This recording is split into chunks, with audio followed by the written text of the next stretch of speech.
what is your reaction if I say, today we are going to talk about environmentalism?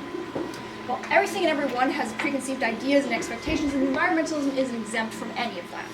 So many people tend to think of things like putting the environment first, which is true, but they also tend to think of things like making big demands from society, painting trees, blaming politicians and corporations, tie-dye t-shirts, and strangely enough, I'm not joking, this is a real thing, FedExing polar bears to the South Pole. This is an actual idea people are trying to do. And some people might think of tree hugging as well, which I've done a fair amount of in my life because, well, my name is Anastasia Castro. I'm a grade 11 student here in Victoria, and I'm a member of the Surfrider Foundation, Fin-Free organization, recent founder of Kids for Plastic-Free Canada, an environmental activist, and if you're a politician, you're very likely going to do your best to slowly inch your way out of this room. When I first went into environmentalism, I was 12 years old, and because I wasn't the most socially in tune at the time, and I'm still not, I didn't realize that, like life, environmentalism is full of preconceived ideas and pre-programmed practices. Eventually, this became clear to me when I matured a little and crystallized a few years ago on Earth Day. And, not to pick on Earth Day, the concept is good. It's one day when everyone comes together to celebrate the Earth to help protect it. One day in 365. Then, once the fairs are over and the confetti has settled, we sweep it all up and we go back to our lives. And this is what I noticed. And if you talk to almost any seasoned environmentalist, almost all have something to say about it. And the main source of all this saltiness is that Earth Day shouldn't be the one day where you do something, high-five, and then kick back for the rest of the year. It should be when you recognize all the other days during the year when you were helping the Earth.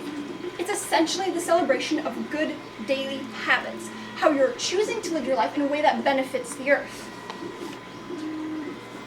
And the other part that environmentalists find annoying is that Earth Day perpetuates the sense of waiting for a magical cure that will solve all our problems, that cheap, sustainable energy will be discovered, plastics will be eaten off our Earth by bacteria, all cars will be electric, and meat will be synthetically produced, so we don't need agriculture anymore.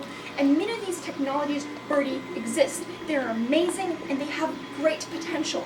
But they are new, they are untried, and it could be years before they are widely used. It is a long way down the road. And we don't have that time. The alarm clock of it's time to get off our butts and do something is ringing, and we have to move away from the idea that we are going to be saved, because the only thing that's going to save us is ourselves.